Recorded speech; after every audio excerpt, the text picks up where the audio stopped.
శివబాయ్ రవీనా మర్చిపోతాండు.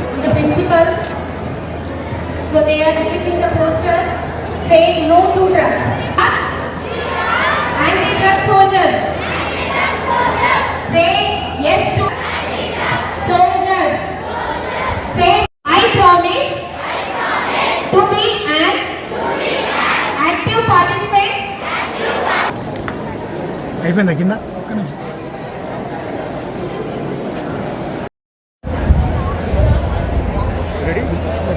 ఈరోజు anti drug క్యాంపెయిన్కి భాగంగా నేను సోషల్ వెల్ఫేర్ స్కూల్ జైపూర్కి వచ్చాను.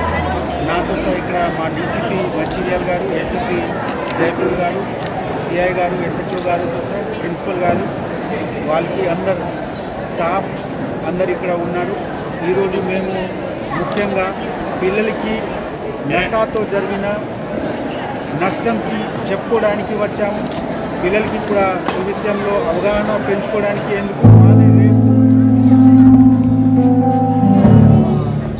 భవిష్యత్తులో అడల్ట్ సిటిజన్గా అవుతారు. సో వాళ్ళకి భవిష్యత్తులో ఏం చేయాలి ఏం చేయకూడదు అది చెప్పుకోవడానికి మనము అందరు యాంటీ డ్రగ్ క్యాంపెయిన్కి ఒక సోల్జర్గా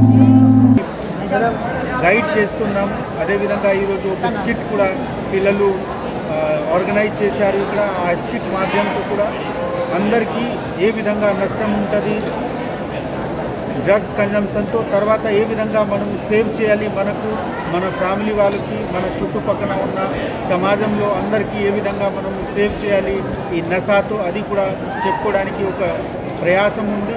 సో మీ మాధ్యమంతో నేను అందరికీ మన ప్రజలకి రిక్వెస్ట్ చేస్తున్నాము, ఎక్కడ కూడా డ్రగ్స్ కన్జంప్షన్ ఉంటే మాకు ఇన్ఫర్మేషన్ షేర్ చేయండి. ఇప్పటి వరకు కూడా చాలామంది కేసెస్ బుక్ చేయడం జరిగింది, చాలామంది మీద యాక్షన్ కూడా తీసుకోవడం జరిగింది. కానీ ఇది ఒక పెద్ద సామాజిక ఛాలెంజ్ ఉంది, సోషల్ ప్రాబ్లం ఉంది. ఈ సోషల్ ప్రాబ్లంకి సమాధానంగా మనము అందరూ కలిసి పనిచేస్తే తప్పకుండా మనకు డ్రగ్ ఫ్రీ సొసైటీ తెలంగాణలో ఉంటుంది. అదే మా కోరిక. మన డీజీ గారు, తర్వాత డీజీ నాబ్ గారు ఇద్దరికి డైరెక్షన్ పరంగా మనము ఈ మొత్తం వారంలో రకరకాల ప్రోగ్రామ్స్ కండక్ట్ చేస్తున్నాము. మీ మాధ్యమంతో అందరికీ ఈ విషయంలో అవగాహన పెంచుకోవడానికి మేము మా సిబ్బందితో సార్ అందరికీ రిక్వెస్ట్ చేస్తున్నాము. మీరు కూడా మీ వర్క్ ప్లేస్లో కూడా ఇదే విధంగా ప్రోగ్రామ్స్ ఆర్గనైజ్ చేసి అందరికీ ఒక పెద్ద మూవ్మెంట్గా ఈ నషా విరుద్ధంగా ఉండడానికి తయారు చేయండి. Thank you.